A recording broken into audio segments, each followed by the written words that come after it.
Teología básica del Dr. Charles C. Riley. Sección 1, Prolegómenos, capítulo 3, la cuestión de la autoridad.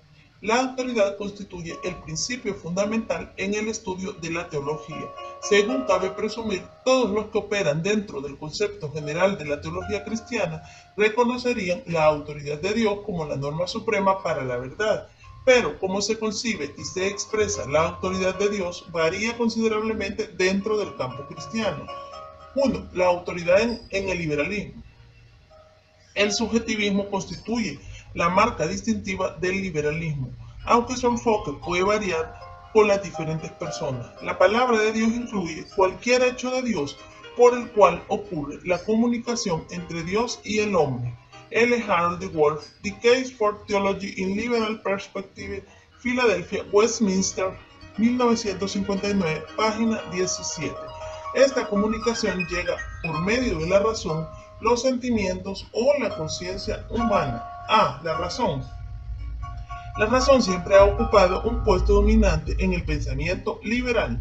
Por supuesto que es dentro de la esfera de la razón donde se forman los conceptos que son la base de la comunicación de una persona a otra. La razón es una vía necesaria para dar y recibir la verdad y el evangélico reconoce esto. Pero el liberalismo ciertamente ha hecho de la razón humana un juez y a menudo el creador de la verdad. La razón se hace autónoma, no gobernada por alguna autoridad más alta o de afuera, pero también severamente limitada por su finitud y falibilidad. B. Los sentimientos. Como una reacción contra el racionalismo, Schleiermacher 1768-1834 desarrolló su teología del sentimiento. Él enfatizó el análisis de la experiencia religiosa y basó la religión sobre el sentimiento o la percepción. En efecto, la teología se convirtió en antropología o psicología. A causa de esto, Karl Barth consideró a Schleiermacher como el epítome del liberalismo religioso. C. La conciencia. Esta forma de liberalismo le da énfasis a la conciencia como la base de la autoridad. Nuestro conocimiento es limitado y poco confiable. Así que los instintos morales básicos del alma humana se convierten en la base de la autoridad. Immanuel Kant, 1724 a 1804, fue el líder de esta forma de pensar.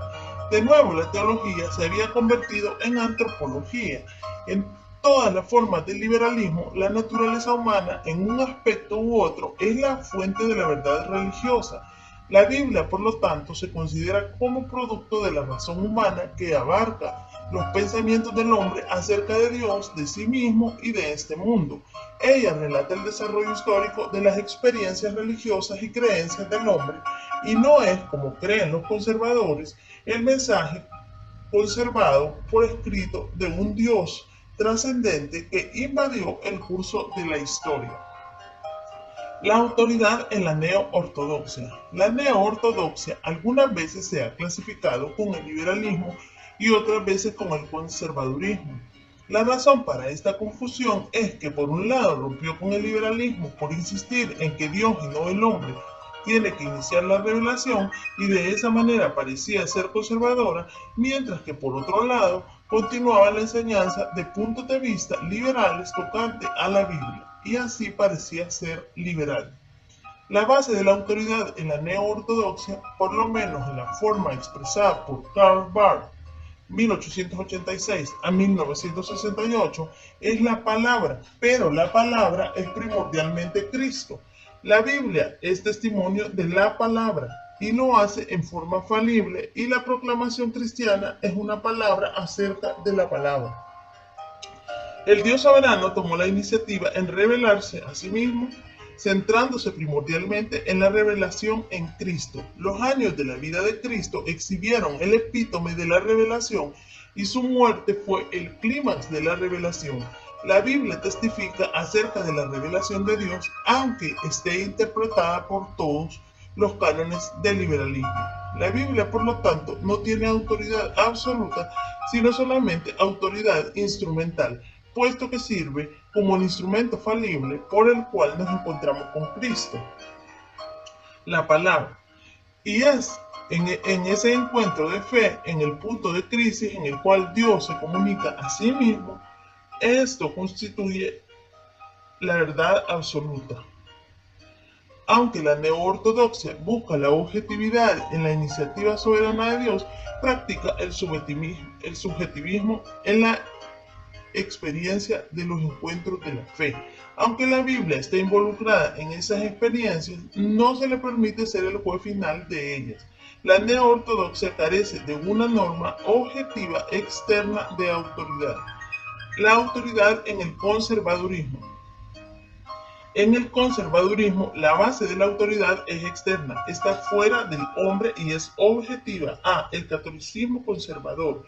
En el catolicismo conservador, la autoridad descansa definitivamente en la Iglesia misma. Es cierto que la Biblia se cree, pero tiene que ser interpretada por la Iglesia. Además, las tradiciones de la Iglesia son una fuente de revelación divina a la par de la Biblia. Los concilios ecuménicos y los papas han hecho proclamaciones de tiempo en tiempo que son consideradas infalibles y por lo tanto obligatorias para los miembros de la Iglesia. La Iglesia oriental es similar en cuanto a basar su autoridad en la tradición, la Iglesia misma y la Biblia. Aunque los evangélicos rechazan la tradición como autoritativa, se debe reconocer que la autoridad del catolicismo no se encuentra en el hombre como enseña el liberalismo. B. El protestantismo conservador. La palabra conservador elimina las bases humanistas y subjetivas de autoridad del liberalismo y la palabra protestantismo quita a la Iglesia como base de la autoridad. Por lo tanto, uno estaría de acuerdo en que la ortodoxia es esa rama de la cristiandad que limita la base de la autoridad religiosa a la Biblia. Edward John Carnell, The Case of Orthodoxy Theology, Philadelphia, Westminster, 1969, página 13. Las escrituras contienen la revelación objetiva de Dios y por lo tanto son la base de la autoridad para el protestante conservador. Sin duda, entender la revelación de Dios en la Biblia abarca el uso de los procesos racionales de una mente redimida, un sometimiento de fe tocante a las cosas no reveladas o no entendidas, una dependencia del ministerio de enseñanza del Espíritu Santo, una conciencia que esté limpia delante de Dios y alguna perspicacia en cuanto a las lecciones de la historia. Algunas veces en la práctica, aunque no en la teoría, los conservadores pueden negar y de hecho niegan que la Biblia sea su única base para la autoridad. 1.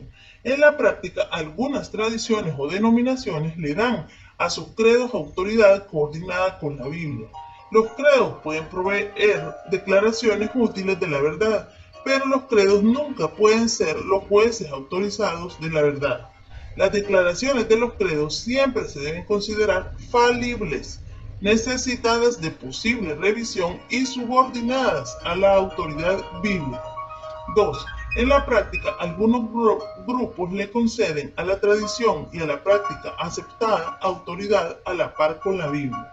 Una iglesia tiene un mandato divino para establecer guías autoritativas para sus miembros, Hebreos 13:7, pero aún estas son falibles, necesitadas de revisión periódica y siempre subordinadas a la autoridad bíblica.